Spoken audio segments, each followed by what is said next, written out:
Welcome to Radio Free Sealab. Joining me tonight with their incredible new robot bodies is Bear. No. Deftbeck. Hi. And Biz. There go my nipples again. And we're talking about Sealab. We're talking about our Sealab show. Sealab is the most important show that Adult Swim has ever made next to Aqua Teen. That might be right. Is it important? That's not important. It's a stepping stone to Archer, which is definitely actually somewhat culturally relevant. I just don't think that makes Sealab important. If you consider it within the history of Adult Swim and what came before it, I think it is. I mean, I think the granddaddy of all Adult Swim shows is Space Ghost, but arguably it's kind of locked to the time period it was made in. But I think Aqua Teen and Sealab were kind of the real kind of second-gen Adult Swim shows that really helped Adult Swim gain some notoriety in the target demo. Yeah, like he's right. Like back in the day, you would watch Adult Swim just for Aqua Teen, Sealab, and Family Guy, and like that was it. And later future. No, I would just watch it for Aqua Teen. Well, Adult Swim at the time they had barely any real original content, and often it was half reruns, half like shit they would slap together for $5. Right. So like home movies, for example. Well, home movies wasn't that on UPN? Yes, and Adult It Swim was. grabbed it for like day one. Yeah, home movies, Mission Hill, the fucking PJs. Actually, the PJs was a surprisingly expensive show to produce. Well, stop. I thought that the PJs was Comedy Central. No, the Okay, PJs but the was point on, is, like, it was Fox or something. It was $3 million No, an it was episode. produced. The PJs was Comedy Central. You look up where the PJs is from. I am. I'm pretty sure they're Point PJ, is- I am looking it up. The PJs was incredibly fucking expensive for the Yeah. return they ultimately Oh, it did debut on Fox. You're right. Yeah, see? Yeah, so Adult Swim, in that kind of barren wasteland of that was the beginning, they started to gain some original content, including Sealab. And Interesting. Sealab itself was just a completely recycled show in and of itself. Oh, yeah. Season 3 of PJs was produced by Warner Brothers. Wild. So we did mention it when we were watching the show. There were 3 seasons of the PJs? Yeah. I know, right? So I'll go Holy ahead. I'll crap, go ahead and guys. explain a little bit about the history of. Fuck this. Sealab. Let's start a PJs cast. That next year. 2021 has to be the Sealab show. Come on. So so Sealab. It's not they were trying to get fired. Adam Reed and Matt Thompson were the executive producers, lead writers of the show, and they were working on a show for Cartoon Network that I think was I don't remember the name of it. It was some fucking. So you know how Cartoon Network would like run blocks where they would just show like a 10-second bumper of like whatever bullcrap they filmed, and then after that Yes. would be like old Tom and Jerry or whatever. They were doing one of those where they were just a bunch of like hand puppets dressed as like cowboys or some shit, and they kept recording episodes drunk. Episodes is a generous word. They were bumps, but they would record bumps for this block while they were drunk. And one day they set their set on fire by accident. I don't know, and got fired for that. And on the way out, they stole a bunch of tapes from the Warner Brothers, not Warner Brothers, the Turner Library, and they stole a bunch of Sealab 2020 episodes. And then fucked with it, and many years later, Adult Swim was looking for original programming, and they somehow heard about it, because they knew people who still worked at William Street or Cartoon Network or whatever, and they sent in some tapes of, hey, we dubbed over Sealab with all this wacky bullcrap about porn and turtles or whatever. And then Mike Lazo, who in this episode is credited as Martin Laszlo, saw that and said, "This is funny. Can you do more?" And that's where we got Sealab from. So wait, where did they get fired from? They got fired from. Oh God, I don't know. I don't know what it was called. It was some show they did where they would just record bumpers like with their hands dressed up as like puppets on a cowboy show, and would just be like, "Coming up next is Tom and Jerry" or whatever. And they recorded a bunch of those bumps. And in one of them, they set the set on fire and got in a lot of trouble. Interesting. Yeah, and then they literally dug in, because people forget that early Cartoon Network, it was actually, Cartoon Network Studios was built from the vestiges of Hanna-Barbera animation, and all those reels were just sitting in the middle of like a closet, and you could just go in there and get it if you wanted. So that's what they did to get the Sealab footage. Can't believe they just 'Cause stole it. it was literally just rotting there for decades until these idiots went in there and just ripped the footage. They really just stole it? Yeah, well, it's not like Sealab 2020 was under high security. It's just wild. They were able to Because steal something from the studio. People also forget that the original Sealab 2020 was part of Hanna-Barbera, as well as other cartoon makers of the 60s, would often go and put together a bunch of shitty cartoons that wouldn't have any real legs on their own, and they would package them as anthology shows with little bumper cartoon things in between them. Yeah. They would go sell those out to syndication to various networks across the country, because people forget in the era of streaming and of like 60 billion channels that syndicated over-the-air television was a big thing. And a lot of the budgets of those went to going and purchasing blocks of entertainment to fill out the schedule, which was only like, barely 12 hours a day of that. It was wild because, like, if you look up stuff that Hanna-Barbera made in the 70s and 80s, it doesn't matter how big of, like, an animation fan you are, you're gonna find some shit you've never heard of. Because they would just churn out garbage. Yeah, John Kay had some particular opinions about that after a while. Well, what doesn't he have opinions on? Yeah. But Sealab was meant to be the educational program of whatever block they were trying to sell in syndication. Right, because there was no sci-fi to it. It was just straight up like underwater research, right? Ecology bullcrap. It was about as dry as a cartoon about this subject could be. Ugh. There was barely anything really redeeming about it, which is why, arguably, that's where a lot of the dry humor came from. Right, just, be like, you think you're going to get this, but instead you're getting this, I guess. So we should probably talk about the actual plot of the episode, of what there is. A boat sideswipes Sealab basically by accident. They hit it with an anchor or a mine or whatever, and that causes a hull breach.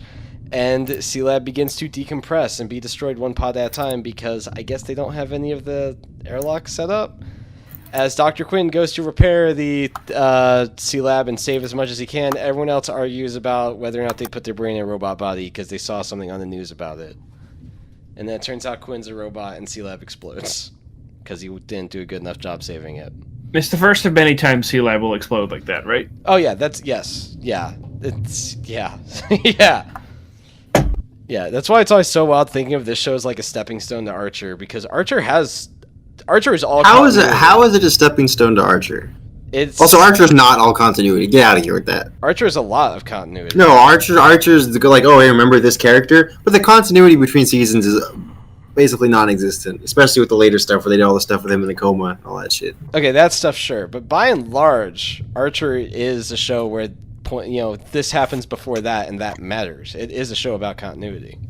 But Sealab is just whatever is funny. Barely. Yeah. But anyway, regardless, how is this a stepping stone to Archer? Same writers, same executive producer. The only reason the FX was looking for adult animation and started scouting the Adult Swim guys, and Adam Reed and Matt Thompson were like, well, we just finished Frisky Dingo. We could do something for you. So how does this lead to Frisky Dingo? It's the same writers, same producer. They would not have had a job making Frisky Dingo with Adult Swim if Sealab wasn't so successful. Well, what do you think made Sealab successful? Honestly, that's tough to say, isn't it? Because it's not amazing. I like it. I'd say it's just absurd enough that it's entertaining, and it costs nothing to make, so they just kind of made a lot of it. That's the big thing. Is it costs nothing to make? And by the end, it does have some highlights. It does have some good stuff. Everything with Captain Murphy is really, really strong. Even in this episode, he has probably the best lines. Well, Murphy's voice actor, I'm not going to spoil it, but he just delivers the lines with such gusto and earnestness that it works. Well, not spoil what about him? What are you talking about here? I thought his voice actor died. Yeah, he did. And that is something that, we should talk about, but yeah, his voice actor, did die. Yeah, Harry Goss did die in season 3, and we'll get there when we get there. But yeah, it's sad, but it is worth noting. I don't think it's a spoiler to be like, by the way, he's dead. But he is great. It's like talking about Space Ghost and not mentioning that the Space Ghost guy is dead. Yeah, C. Martin Croker. Mm-hmm. Yep, it's something that you just have to discuss a little bit of. Mm-hmm. Said Sealab, good episode, good plot. I think not an amazing episode. It sets up the dynamic. Honestly, there was barely any plot. Yeah, but what mattered was the people talking to each other. Sure, yeah, that was fine. Yeah, Quinn going around and saving Sealab is less important than the actual plot, which is a bunch of people arguing about would you put your brain in a robot body, including that big bald guy who I think we never actually see again, ever. Really? I don't think he ever matters again in the show. I don't think he has a name. I think he might become the chef, but he is like nothing. Old Gus definitely doesn't fucking appear, because anything Old Gus does, they later give to Virjay. But, so with that being said, episode good, let's talk about what really matters.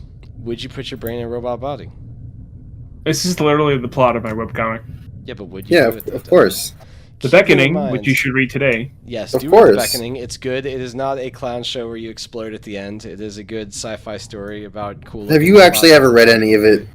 I read some of it, and I will get to more of it later. But as far as Yeah, I'm concerned, fuck you. I've actually read it. Well, then you talk about it. As far as I'm concerned, it's the sponsor of Yeah, the it's show. good. It's good. You're not wrong. Yeah, I just doubt your authenticity as a host sometimes. I never claimed I didn't have it. So, but what I do want to say about the robot body thing, assuming it also follows all the rules that they established in this episode, would you put your brain in a robot body? Yeah. No taller than 5 feet, and you'd have to pick a side in the robot wars. Yeah, and I would say fuck Yeah. humans. What about you, Bear? Yeah, I'd put myself in a robot body. But why so short? I I mean, cares? height- You're a robot. If ants are any indication, then height works to your advantage. Well, you'll have Like to spend height, 5 height in seconds. real life only matters because of like genetic because of genetic stuff. People want to have subconsciously want to have baby with tall person to have tall child. Because good You're genetics, right? I mean, you're 6'4". You have a lot of height privilege. Yeah, I'm just saying. But when you're a robot, it doesn't matter. You're not reproducing. And you could probably super jump like a robot. What it's if not you like a could high just jump fuse matters. 2 robots on top, like get one robot to stand on your shoulders, and then you'd be 10 feet tall. Well, we'll get to that episode when we get to that episode. The point is, you become a robot so you can live forever. Not Yeah. necessarily. Well, the problem is, as they established in this episode also, is you won't even get to choose when you die. Because your robot body is a brain surgeon and will keep you alive forever. Yeah, exactly. What about That like sounds the rough. fuel needed to fuel the robot body? Nah, it's the hyper nuclear solar cells or whatever. It'll always be able to obtain fuel, I think, until a human kills you, basically. Oh, The implication. So yeah, it's a different kind of cyber hell. are robots not allowed to kill other robots? They could, but that's also a crime. So they'll be frozen in carbonite, I guess. No, because wouldn't you be a human considered? The penalty for a robot killing a human would be 1,000 years frozen in carbonite.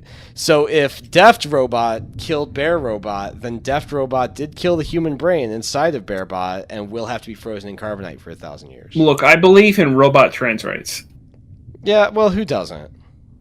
Let's be real. Robots get some rights. Robot Hitler doesn't. But you're saying that then the robot shouldn't be considered a human? Bear wouldn't be considered a human anymore once his brain's in a robot body? The real question is, would I be considered a bear? Well, would you get a bear body? It would only be 5 foot tall, but if Hesh can get a cat, you can be a bear, and you A can be bear lizard. a bear that's barely 5 foot tall is called a dog. Yeah, basically. That's true. I have a long-standing theory that bears are basically just dogs. Oh, that's They're not, just they're canids. We Yeah. know this. it's super. You know legit. it. Public doesn't know it. God needed to think of a new animal, and he said, "Take a dog and make it a man," and then a bear was invented. It's true. That's a fact. Wait, why make it a man? Because it can stand on its hind legs? Yeah, it's Oh, tall. I see. Now, what about the robot reservations? What about it? Would y'all I have go- reservations about the reservations. Y'all would have to live on the robot reservations. I'm staying That's fine. human. I want to die. I on could my become own an terms. alcoholic and smoke cigarettes and gamble. Biz, if you don't call ahead but show up at the restaurant anyway, do you still have reservations? Yes. Fuck you. The show might have been a mistake. I think that's Definitely. I think that's all we could say about the first episode, really. Yeah, I think this podcast is longer than the episode itself. yeah. So how many? 20 minutes. That's What? not bad. Are we gonna rate them, like All- up or Yes. down? Ultimately, I think we're just gonna rate them in comparison to each other, so we don't have much to say in this first episode. So far, it's the best episode of Sealab that's ever been made. Yeah, basically. I'm surprised that Bear has never seen this show. No, he's seen it. He just hasn't seen 2020. He hasn't seen the original. Or wait, No, I've only seen a few episodes of 2021. Like, there's a handful of episodes here and there. Oh, so have I you seen remember that- wait. marathoning all of it. Literally, and, every episode I've seen with you, Biz, is every episode I've seen. So wait, so yeah, this is the first time you've seen iRobot, the first Yeah. episode. Okay, that Yeah. I want to talk about. I didn't know there was like a complete. I've only seen the episodes you've shown me in the past. So that's only like 4 then. That's a small list. Yeah. Wow, that's great. We're in for a ride then. I've seen every Cousin Skater episode. No, I haven't. But did you see the movie? Yeah, I remember the movie. So, I mean, yeah, so I think that'll cover it for the first episode. We're going to keep watching Sealab with Bear, and folks at home, if you want that Cousin Skeeter podcast, let us know. Send money to our Patreon. Yes. Look, if friggin' Demi Agudabe can get a Gilmore Girls podcast and make millions of dollars off of it, and make it the September video every year, then we can have a fucking Wait, what is this that you're talking about? Deft wants to do a Cousin Skeeter podcast. Have you heard of Gilmore Guys? It's about two guys, Kevin T. Porter and Demi, whatever his last name is, who I used to know a while ago, watching Gilmore Girls and talking about it. Those are famous people. I heard about that a little bit. There's another podcast I actually really like, or rather liked and should watch more of, that I think was Gilmore Girls. Yeah. It was Gilmore Ball Z. It was where a married couple would watch through Dragon Ball Z and Gilmore Girls and talk about it. So the dude is like, I've never seen Gilmore Girls, and his wife is like, I've never seen Dragon Ball Z. And they would just talk. And they're both very feminist shows, of course. Oh, of course. It's more like they're like iconically opposites. So I'm gonna go ahead. This podcast will never be successful. I mean, Gilmore Girls is a famous show people like. I'm gonna hit stop recording, and I'll just put it on the next episode. We've discussed the Sealab enough, and I'm definitely cutting out the part talking about 3 other random podcasts.